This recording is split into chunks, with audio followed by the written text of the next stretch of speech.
오늘 이제 요한복음 이 6장 본문 말씀은 예수님께서 여러분이 잘 아시는 오병이어의 표적을 행하신 그 다음 날, 이 많은 사람들이 이제 예수님을 다시 찾아왔습니다. 그 놀라운 기적을 경험했기 때문에 찾아왔어요. 그래서 수많은 사람이 다시 이제 몰려와서 예수님께 왔을 때 예수님께서 전하신 말씀입니다. 그 전날 이 유대인들이 무엇을 경험했습니까? 예수님의 그 기적을 통해서 풍성한 그 식사를 했잖아요. 놀라운 기적을 경험했습니다. 근데 예수님이 이제 이들이 많이 그 다음날 다시 찾아오니까 예수님이 뭐라고 하셨냐면, 너희가 나를 찾는 까닭은 뭐라고 했습니까? 표적을 본 까닭이 아니요 먹고 배부른 까닭이로다, 이렇게 이제 말씀을 하시면서 이제 그렇다면 예수님이 하신 말씀이 뭐냐면, 그 다음에 이어서 하시는 말씀이 썩을 양식을 위하여 일하지 말고 영생하도록 있는 양식을 위하여 일하라, 이렇게 이제 말씀하셨어요. 이 양식은, 이 영생하도록 있는 양식은 인자가 너희에게 주리니 인자는 하나님 아버지께서 인치신 자니라. 인치신 자니라의 뜻은 뭐냐면 하나님께서 보내신, 보증하신 자다, 이런 의미로 이해하셔도 됩니다. 그래서 그들이 이제 물었어요. 아니, 영생하도록 있는 양식을 위해 일하라고 한다면 그러면 이게 하나님의 일이 되겠구나, 이렇게 생각하고, 우리가 어떻게 하여야 하나님의 일을 하오리까, 이렇게 질문을 했습니다. 이 요한복음 6장 27절에서 29절 말씀이에요, 여기가. 그랬더니 예수님이 대답하시기를, 하나님께서 보내신 일을 믿는 것이 하나님의 일이니라, 이렇게 말씀하셨습니다. 예. 그러면 자, 영생의 양식을 얻기 위해서는 어떻게 해야 돼요? 정리하면 예수님이 예수님을 믿는 것이 영생의 양식을 얻는 하나님의 일이라고 이게 말씀하신 거죠. 자, 이해되시죠? 우리가 오늘 본문 말씀 전에 하신 말씀이 뭐냐면, 결국 하나님의 일을 하려면 어떻게, 누구를 믿어야 된다는 거예요? 예수님을 믿으면 어떤 양식을 얻게 된다는 거예요? 영생에 이르는 양식을 얻게 된다라고 말씀하신 겁니다.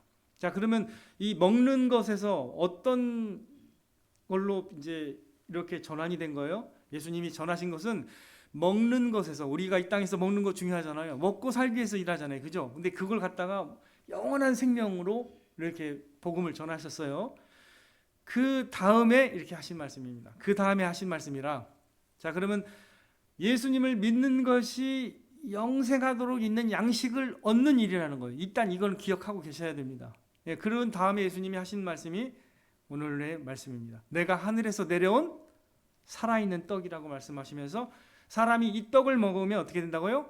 영생하리라. 오늘 51절의 말씀입니다. 그랬더니 이제 여기서부터 이해가 안 되는 거예요. 여기서부터 이제 이 복음의 말씀을 이렇게 비유해서 이렇게 말씀 전하신 건데, 어떻게 이제 사람이 어찌 능히 자기 살을 우리에게 주어 먹게 하겠느냐, 이렇게 이제 그냥 자연적 관점으로 다시 돌아갔습니다. 그러니까 이 사람들은, 예수님은 어떻게 해요? 먹는 것에서 시작해서 영원히 영생하도록 있는 그 양식을 전하는 그 복음을 전했는데, 어떻게 해요? 이들은 어디에 머물러 있어요 지금요? 육신적인 것, 그 다음에 자연적 관점에 그냥 관찰된 그것만 계속 갖고 있는 거죠. 어떻게 비유의 말씀을 이해를 못한 거죠, 그죠?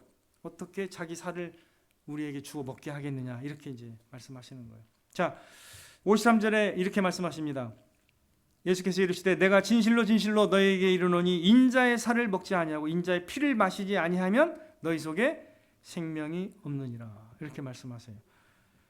내 살을 먹고 내 피를 마시는 자는 영생을 가졌다라고 말씀하십니다. 예수님의 살과 피, 이것을 먹고 마시는 자가 영생을 얻게 된다라고 다시 말씀하고 계시면서 55절 같이 읽겠습니다. 내 살은 참된 양식이요 내 피는 참된 음료로다. 이거는 눈에 보이는 관점으로 이해할 수 있어요? 아니면 어떻게 해요? 영적으로 이해할 수 있는 거예요? 영적으로 이해해야 되는 거예요. 예수님의 살과 피를 실제로 그냥 물어 뜯으라는, 먹고 마시라는 건 아니잖아요, 그죠? 이걸 이해해야 되는데, 그죠? 우리 인간의 언어에서도 이런 비유의 표현을 많이 씁니다. 우리가 많이 쓰는 게 뭐예요? 여자는 배, 남자는 배, 여자는 항구라고 했나요? 이것도 비유죠. 맞죠? 맞나요? 제가 한 게 거꾸로 된 건 아니죠? 저도 그리고 인생을 우리가 얘기할 때 뭐가 없으면 안고 없는 찐빵이다. 이런 말, 이거 비유잖아요. 그죠? 비유로 이해할 수 있어야 되는데, 유대인들은 이제 그렇게 이제 이것 때문에 이제 막 다퉜어요. 다투면서 서로 이렇게 이해가 안 된다는 식으로 얘기를 했습니다. 그래서 다시 예수님이 말씀하시는데 56절에 내 살을 먹고 내 피를 마시는 자는 내 안에 거하고 나도 그의 안에 거하나니. 자, 그렇다면 어떻게 해야 내 안에 거하고 나도 그의 안에 거하게 되나요? 어떻게 해요? 조건이 뭐예요? 내 살을 먹고 내 피를 마시는 것이 조건인데, 자, 그렇다면 여러분 이건 어떻게 해석해야 될 거예요? 내 피를 먹고 마신다라는 거, 내 살을 먹고 내 피를 마신다라는 것은 어떻게 우리가 다른 단어로 바꿀 수 있을까요? 예수님을 믿는 거죠. 자, 달리 표현하면 십자가의 복음을 내가 깨닫고 믿는 것을 이렇게 바꿨을 수 있는 것입니다. 예수 그리스도의 살과 피를 먹고 마시는 것은 예수 그리스도의 십자가 복음을 믿는 것을 비유하는 말씀입니다. 그래서 우리가 복음을 원색적으로 이렇게 비유할 때 예수님을 먹는 걸로 비유해요. 왜냐? 예수님 안에 생명이 있기 때문에 예수님을 내가 먹으면 어떻게 해요? 생명을 얻게 되는 거예요. 그렇게 그거를 보여주는 것이 눈에 보이는 복음이 뭐예요? 우리가 가끔 하는 뭐예요? 성찬식입니다. 예수님의 그 살이라고 생각하는 그 빵을 먹고 피라고 생각하는 그 포도주를 마시는 거죠. 그게 십자가를 의미하는 거예요. 십자가 복음을 의미하는 겁니다. 실제로 예수님은 이렇게 앞서 이렇게 말씀하시면서 실제로 십자가상에서 어떻게 해요? 자기 몸을 찢기시고 자기 피를 다 흘리셨습니다. 이게 미리 말씀하시고 그렇게 십자가 복음 사건을 다 성취하신 분이 예수 그리스도이십니다. 이것이 바로 예수님이 오병이어 기적을 행하신 후에 전하신 복음이었던 것입니다. 십자가에서 피를 흘리시고 자기 살이 찢기시며 자신을 다 내어주신 예수 그리스도의 희생과 사랑 때문에 여기 있는 저와 여러분이 하나님 앞에 나올 수 있게 된 줄로 믿습니다. 그 십자가 사랑을 깨닫고 믿고 받아들이는 것이 주님의 살과 피를 먹고 마시는 것입니다. 그래서 그 사람은 결국 누구로 인해서 살아가는 거예요? 누구로 인해서? 주님의 살과 피를 먹는 사람은 주님의 생명을 먹었기 때문에 누구로 인해서 살아가는 겁니까? 예수 그리스도로 인해서 살아가는 것입니다. 그래서 예수님이 이렇게 말씀하십니다. 오늘 마지막 말씀이죠. 57절 한번 보세요. 살아계신 아버지께서 나를 보내심에 내가 아버지로 말미암아 사는 것 같이 나를 먹는 그 사람도 나로 말미암아 살리라. 이렇게 말씀하셨습니다. 예수 믿는 사람은 누구로 인해서 사는 거예요? 예수님으로 인해서 살아가는 것입니다. 자, 여러분들 사랑이 우리의 삶에 참 많은 역할과 많은 그 영향을 준다고 저는 생각하는데, 참 이게 사랑이라는 게 너무나 크고 우리에게 강한 영향을 주기 때문에 사실 정리하기가 어려울 정도로 사랑은 우리에게 소중하고 중요합니다. 근데 이걸 저에게도 일깨워주는 어떤 그 가사가 있었어요. 노래라고 말씀드릴 수도 있는데 여러분 잘 아시는 그 유명한 사람이 부른 거예요. 여러분들이 좀 아시는 분 중에서 성악가 조수미 아시죠? 네. 조수미와 그 콧수염 나신 분 그 김동규라고 아시나요? 네, 그 아시죠? 그래서 김동규 씨가 이제 그 성악가가 이제 부른 건데 이제 김동규와 조수미 씨가 같이 부른 노래가 있어요. 10월의 어느 멋진 날에라는 그 곡이 있습니다. 근데 이게 이제 저거 찾아보니까 원래는 노르웨이의 그 노래였는데 김동규 씨가 번안해서 이렇게 하다가 전문적으로 이제 양혜경 씨라는 작사가가 이렇게 뭐 가사를 대줬나 봐요. 그래서 그걸로 해서 음반을 대고 많은 사람이 이제 공감을 받았는데, 여하튼 이 노래 가사가 기가 막힙니다. 이거 여러분들은 그 한번 들어보셔도 좋아요. 성악가들이 가곡처럼 이렇게 잘 부르는데 굉장히 감동이 돼요. 자, 가사를 한번 들어보세요. 눈을 뜨기 힘든 가을보다 높은 저 하늘이 기분 좋아. 이게 의인법을 썼어요. 저 하늘이 기분이 좋다는 겁니다. 휴일 아침이면 나를 깨운 전화. 오늘은 어디서 무엇을 할까? 뭔가 좀 이렇게 이 시작이 뭔가 누군가가 지금 전화한 거예요, 지금. 자, 그다음에요. 다음 단락. 창밖에 앉은 바람 한 점에도 사랑은 가득한 걸. 이 가을에 창밖에 그 작게 내려앉은 그 바람 한 점이 한 점으로 표현했는데, 그게 내 마음에 느껴지면서 어떻게 해요? 사랑이 가득하다고 느끼는 겁니다. 그러면서 나오는 말이 널 만난 세상 더는 소원 없어. 야, 여기서 뭐가 나타나요? 그 님을 향한, 그 누군지는 모르겠는데 널 만난 세상 다른 건 소원 없다는 거예요. 그래서 그 다음 구절이 기가 막힙니다. 바람은 죄가 될 테니까. 이게 무슨 뜻입니까? 내가 너를 만났기 때문에 나는 이제 다른 것은 바라지 않는다. 너면 충분하다, 이런 뜻이에요. 바람은 죄가 될 테니. 이걸 딱 듣고 제가 이게 굉장히 그 사랑에 대한 감수성이 다시 터졌습니다. 이게 굉장히 깊이 있게 다가오더라고요. 이거 얼마나 인간에게 만약에 이런 걸 느낀다면 엄청난 사랑을 느낀 거 아니겠습니까? 그죠? 난 다른 거 필요 없다, 이렇게 표현합니다. 그러면서 하는 말이 가끔 두려워져. 지난밤 꿈처럼 사라질까 기도해. 이게 사라질까 좀 이렇게 두려워서, 이 너무 좋은 행복이 그렇게 표현합니다. 매일 너를 보고 너의 손을 잡고 내 곁에 있는 너를 확인해.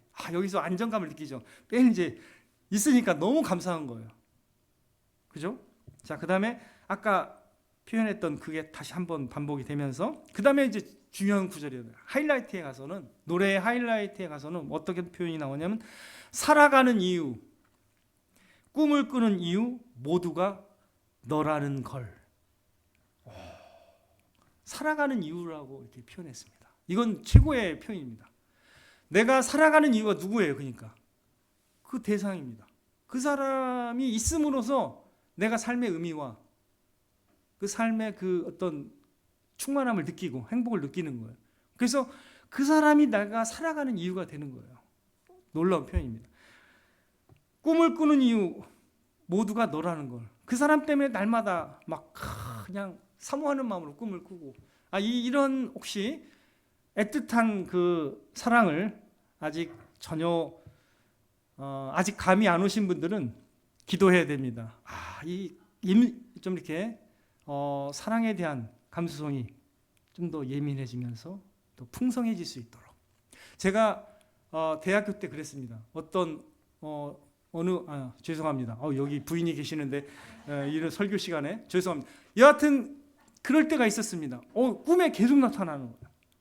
그 정도로 강렬한 그런 어떤 그 느낌을 우리가 가질 때, 삶이 어떨까요? 그때는 그냥 이 표현이 그대로 맞는 거예요. 그냥 바람 한 점에도 어떻게 해요? 세상에 사랑이 가득한 것처럼 보이는 거예요. 너무 좋아. 그렇게 이제 되는 겁니다. 저는 이 노래와 그 가사를 보면서 강렬한 그 사랑에 대한 감수성이 다시금 새롭게 되는 듯한 느낌을 받아요. 주님도 아닌데 이러한 사랑을 한다? 굉장히 도전이 됐습니다. 나는 그보다 더 강렬한 사랑을 알고 경험한 사람인데도 냉랭할 때가 있음을 시인하게 되는 거죠. 냉담할 때가 있는 거예요. 알면서도 사람이 연약하다는 걸 깨닫습니다. 자, 근데 아이러니는 뭐냐면, 김동규 씨는 이런 노래를 부르고 많은 사람을 이렇게 영혼을 이렇게 그 안에 사랑을 막 이렇게 꿈틀꿈틀 올라오게 했습니다. 근데 안타까운 건 본인이 보니까 이혼을 하고 그걸 했더라고요, 보니까. 그죠? 알고 계시네요, 진짜. 이게 인간의 그 연약함인 거예요. 근데 저는 굉장히 귀하다고 봐요. 그럼에도 불구하고 이 노래가 많은 사람에게 잠재되어 있던 그런 어떤 그 사랑에 대한 그 순수함과 이런 걸 일깨우는데 저는 도움이 된다고 생각합니다. 이런 거는 들어도 돼요. 아주 훌륭한 곡입니다. 그건 여기다 뭐 조금만 더 이게 붙이면 거의 복음성가 수준이에요. 그래서 이런 가곡은 들어도 됩니다. 우리 젊은이들 가운데 이런 게 지금 아직 잘 모르는 분도 많이 있습니다. 그런 분들은 기도해야 됩니다. 사람에 대한 사랑을 못 느끼면 하나님에 대한 사랑도 잘 어떻게 해요? 느낄까요? 못 느낄까요? 원래 잘 못 느껴요. 부모님에 대한 사랑에 막 그 애틋한 그런 노래도 있어요. 인순이의 뭐요? 아버지인가요? 그건 저도 감동이 돼요. 그런 거에 눈물 흘릴 줄 아는 사람이 돼야 됩니다. 그죠? 느껴야 돼요. 근데 요즘 잘 못 느끼는 분들도 있습니다. 그러니까 이거 우리 기도해야 됩니다. 부모님에 대한 사랑도 잘 못 느끼는 세대가 될 수도 있어요. 우리가 그래서 우리의 그 감성도 하나님이 회복해 줄 수 있도록 우리도 기도하면서 해야 돼요. 살아가야 돼요. 못 느끼니까 어떻게 못 느끼면 어떻게 돼요? 하나님에 대한 것도 더 못 느끼죠. 왜? 눈에 보이지 않는 사람에 대한 사랑을 못 느끼면 어떻게 해요? 어떻게 하나님에 대한 사랑을 느끼겠어요? 그죠? 그래서 우리 일깨워야 됩니다. 때로는 이런 세상에서 있는 굉장히 훌륭한 작품들이 우리로 하여금 일깨우는 면이 있어요. 그래서 저는 이렇게 소개하는 겁니다. 저 들으면서 막 눈물이 많이 나더라고요. 보니까 저는 그렇게 하나님에 대한 것을 못 하니까 하나님의 놀라운 사랑 알고 있음에도 이렇게 막 점이 오더라고요. 그래서 이거를 하루 종일 이렇게 차 안에서 왔다 갔다 할 때 계속 들었어요. 굉장히 그래서 제가 원래 설교 준비를 다 하는 걸 다 해놨는데 그저께 바꿨습니다. 그래서 사랑은 결국 우리의 마음에 만족을 주고 기쁨을 줍니다. 사랑은 우리의 삶을 바꾸는 능력이 있어요. 그죠? 우리의 부모님의 사랑 때문에 여러분들이 쉼을 얻고 뭔가 이 인생의 어려움을 만나도 견딜 수 있는 그 자원이 된 거라고 저는 생각합니다. 그죠? 부모님의 사랑 때문에 우리가 사랑을 받았기 때문에 내가 부모님을 위해서라도 이렇게 살아야지라는 마음을 갖게 되는 것도 있고, 또 부모가 돼서도 때로는 우리 자녀를 위해서라도 내가 이 마음 놓으면 안 되지 이런 생각을 하는 경우도 있습니다. 그죠? 이렇게라도 사랑이 얼마나 중요한 역할을 하는지를 우리가 경험해 오고 있는데 여러분 어떻습니까? 그러나 사람은 어때요? 사람의 사랑은 어떤 것 같아요? 이렇게 이상적인 걸 생각하지만 온전하게 순전합니까? 아니면 때로는 이렇게 조금 약해지고 변화가 되는 것 같아요? 어떤 것 같아요? 많이 어렵죠. 그죠? 때로는 연약하잖아요. 그죠? 그래서 우리가 다시금 순수한 사랑에 대한 열정을 가져야 됩니다. 사람은 다 변할지라도 누구의 사랑은 변하지 않을 것 같아요? 여러분들? 하나님의 사랑. 그리고 우리가 가족 안에서도 부모님의 사랑은 그래도 조금 유지가 되죠. 그게 바로 하나님의 사랑을 우리가 가장 제가 닮은 것이 제 생각에는 부모의 사랑입니다. 근데 요것도 완전하진 않아요. 그러나 완전하지 않지만 그럼에도 이 땅에서 찾아볼 수 있는 사랑 중에는 그게 여러분들이 하나님의 사랑을 느낄 수 있는 대표적인 거라고 저는 생각합니다. 근데 우리 하나님과 그 아들 예수 그리스도께서 보여주신 사랑은요, 감당할 수 없는 사랑입니다. 자신의 몸을 다 찢기시고 피를 다 흘리시면서 우리에게 생명을 다 내어주시면서까지 사랑하신 사랑을 우리가 복음이라고 믿는 것이죠. 그게 우리에게 복된 소식이 되어서 우리로 하여금 하나님을 사랑할 수 있는 마음을 갖게 하는 것입니다. 하나님의 최고의 계명이 뭐예요? 마음을 다해서, 뜻을 다해서, 힘을 다해서, 목숨을 다해서 하나님을 사랑을. 왜 사랑해야 되는 거예요? 그분이 우리를 위해서 죽으셨기 때문이죠. 우리가 주님이 죽으신 이유였기 때문에 우리도 주님이 우리가 살아가야 되는 이유가 되어야 마땅할 줄 믿습니다. 여러분들, 그러니까 주님이 나의 살아가야 될 이유라고 분명하게 여러분들이 고백할 수 있는 신앙이 되어야 됩니다. 주님이 그 어떤 것보다도 내가 살아가야 될 이유로 이해할 때 주님을 느끼고 주님의 사랑을 받은 사람으로서 그 사랑을 다른 사람에게 베풀 수 있는 삶을 살아갈 수 있는 것입니다. 하나님의 사랑을 알기 때문에 그 사랑을 이웃에게 베풀고 가족에게 베풀 수 있는 것입니다. 이 순서를 꼭 기억하시기 바랍니다. 우리가 사랑을 아는 순서가 있습니다. 요한 1서 3장 16절 잠깐 보시면 이렇게 제가 읽어드릴게요. 그가 우리를 위하여 목숨을 버리셨으니 우리가 이로써 사랑을 알고 우리도 형제들을 위하여 목숨을 버리는 것이 마땅하니라. 이렇게 말씀하십니다. 그러니까 우리가 하나님의 사랑을 알고 경험했기 때문에 그렇게 사랑할 수 있는 것이고 그 계명을 받고 순종할 수가 있는 것입니다. 여러분, 사랑의 힘이 어떤지 한번 제가 성경에 있는 예를 들어 볼게요.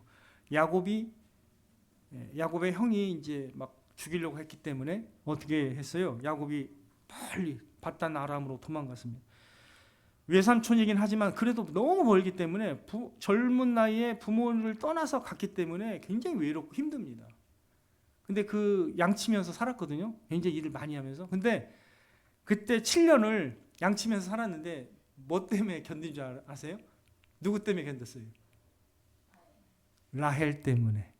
여기 보면 성경에서 창세기 29장 20절에 야곱이 라헬을 위하여 7년 동안 라반을 섬겼으나 그를 사랑하는 까닭에 7년을 며칠같이 여겼더라. 야, 7년을 며칠같이. 여러분, 군대 굉장히 작지만 그것도 되게 길게 느껴질 거예요. 군대 경험하신 분들. 그죠? 7년 군대 생활하라고 하면 그냥 감당 못하죠. 여기 7년 어떻게 해요? 며칠같이. 금세 지나간 거예요. 누구 때문에? 라헬을 향한 마음 때문에. 그죠? 사랑하면 그렇게 삶이 변해요. 삶이.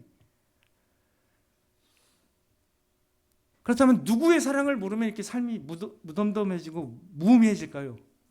하나님의 사랑을 모르기 때문에 열정이 안 생기는 거예요. 그죠? 여러분들, 하나님의 사랑이 하는 역할이 큽니다. 사랑을 경험해야 돼요.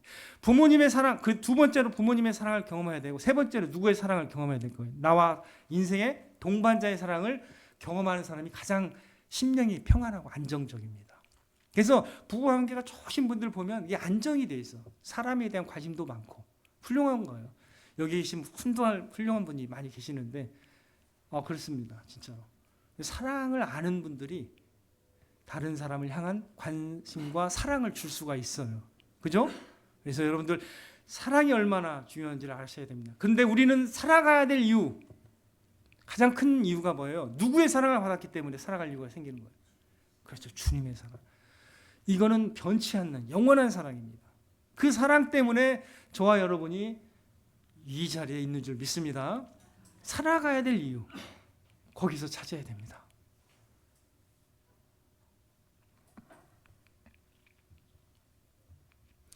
유대 광야에서 다윗이라는 사람은요, 굉장히 방황하면서 돌아다녔어요. 왜 그러는 줄 아세요? 사울이라는 그 이스라엘의 왕이 쥐잡듯이 막 군대를 풀어면서 이 다윗을 죽이려고 했기 때문에, 생각해 보세요. 한 나라의 왕이 자기를 죽이려고 막 모든 군대를 동원하면서 하면 어떻게 절망하죠. 사람이 절망 가운데 살아갈 수밖에 없어요. 왜냐하면 도망 다녀야 되니까. 그래서 거기서 막 신고하는 사람들도 있어요. 누구 봤다. 그럼 막 계속 쫓아오는 거예요. 그러니까 어디 가서 살아야 되냐면 광야에서 살았습니다. 물도 없고 메마른 광야에서 살다가, 근데 그 광야에 있는 동안 하나님을 찬양하는 시를 많이 지었어요. 그 중에 하나가 시편 63편입니다. 근데 거기서 뭐라고 했냐면 이렇게 표현을 합니다. 시편 63편 3절에서 5절. 주의 인자하심이 생명보다 나음으로 내 입술이 주를 찬양할 것이라. 이러므로 나의 평생에 주를 송축하며 주의 이름으로 말미암아 나의 손을 들리이다. 골수와 기름진 것을 먹은 것 같이 나의 영혼이 만족할 것이라. 이 부분이 중요합니다. 그 영혼은 주님의 인자하심이 생명보다 귀하다고 여겼고, 그러면서 찬양하면서 어떻게 나의 영혼이 주님의 사랑으로 만족한다라고 표현하고 있습니다. 인간은요, 사랑으로 인해서 그 사랑 안에서 만족하게 돼 있어요. 사랑이 있어야 됩니다. 여러분 즐겁게 행복하게 살아가려면 사랑하면서 살아가야 되고 사랑을 받으면서 살아가야 됩니다. 되게 중요해요. 그래야 냉랭하지 않죠. 그죠? 만약에 사랑이 없는 관계다 그러면 여러분 사는 게 사는 것 같지가 않은 거예요. 이 할망구, 이 할망구가 아니라 그 남자를 뭐라고 하죠? 그 이 영감탱이 이렇게 말하는 관계가 되는 거예요. 그러면 어떻게 되냐면 굉장히 그냥 그 애들 때문에 그냥 살긴 사는데 굉장히 힘든 거예요. 그래서 밖에 많이 다 나가서 살아요. 이렇게 주로 막 사람들 만나면서 위안을 받고 집에서는 좀 힘들고 그렇게 되는 거죠. 그죠? 그렇게 안 되고 어떻게 해요? 사랑하면서 사랑을 받으면서 살아가는 관계가 된다면 여러분들의 삶에는 만족이 있을 것입니다. 그래서 이게 되게 중요합니다. 사랑이 주는 가장 중요한 영향력은 기쁨과 만족이에요. 사랑이 있을 때 기쁘고 세상이 달라 보이고 사랑이 있을 때 만족하게 되는 거예요. 그래서 다른 소원이 필요 없다라고 느끼는 겁니다. 자, 그렇다면 제가 말씀드린 10월의 어느 멋진 날에 이렇게 고백을 했는데 사랑의 세레나데를 부르면서 이렇게 고백했는데 굉장히 통찰력이 있는 그 가사입니다. 근데 우리가 하나님의 사랑을 알고 있습니다. 인간의 사랑도 아니고 하나님의 변치 않는 사랑을 받은 사람은 어떻게 살아가야 될까요? 그 사랑이면 우리는 충분합니다. 이런 고백이 있어야 될 줄로 믿습니다. 우리가 만약에 하나님 아닌 다른 걸 막 원하고 막 집착하고 했다면 우리가 하나님의 사랑을 잘 모르는 거예요. 그걸 잘 못 느끼는 겁니다. 그렇다면 하나님의 사랑을 잘 느끼고 깨달을 수 있도록 우리는 더 우리의 눈을 열어주셔서 그 하나님의 사랑이 얼마나 크고 위대한지를 깨달을 수 있도록 기도해야 될 줄로 믿습니다. 우리가 사랑의 사람이 되어야 됩니다. 하나님의 사랑을 깊이 있게 받고 누리고 그 안에서 만족하며 그 안에서 살아가야 되는 저희의 신앙이 되어야 됩니다. 하늘에서는 주 외에 누가 내게 있으리요 땅에서는 주밖에 나의 사모할 리 없나이다 라고 고백했습니다. 시편 73편 25절 말씀입니다. 또한 시편 39편 7절에도 주여 이제 내가 무엇을 바라리요 나의 소망은 주께 있나이다. 다윗의 고백입니다. 주님이 나의 소망이기 때문에 내가 다른 것을 바랄 필요가 없습니다. 이렇게 고백했습니다. 내가 다른 것을 바란다라는 것은 죄입니다 라고 이렇게 말하는 수 있는 저희의 신앙이 되기를 바랍니다.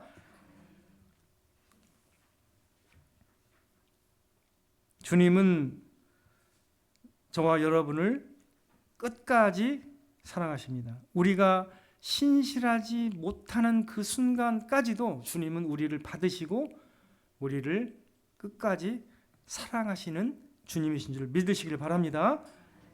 우리도 주님 외에는 다른 바람이 없으며 더 좋은 곳이 없음을 믿는다라고 고백하는 우리의 매일의 신앙이 되기를 바랍니다. 그렇게 될 때 우리는 주님 안에서 충만한 삶을 더 확인하게 되고 느끼게 되고 주님과 기쁘게 동행하는 우리의 삶이 될 줄로 믿습니다. 그분이 우리의 생명이고 기쁨이고 만족이며 행복이라는 것을 날마다 느끼며 살아가야 되는 것입니다.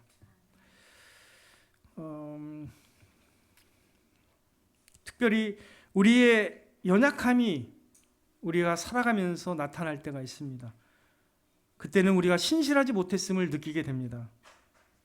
제가 이 10월의 어느 멋진 날에라는 그 노래와 가사를 어떻게 접하게 되면서 제가 이렇게 주님을 향한 사랑이 내가 냉랭하구나를 느꼈던 것처럼 사실 때로는 우리의 부족함을 느낄 때가 있습니다. 내가 주님의 사랑을 받을 만한 자격이 있는가 하면서 자기 자신을 돌아보고 나는 자격이 없는 것 같다 이런 생각이 할 때가 있어요. 그러나 그런 순간에도 주님은 우리를 기꺼이 받으신다는 것을 기억하시기 바랍니다. 그때도 주님은 나를 받아주십니다.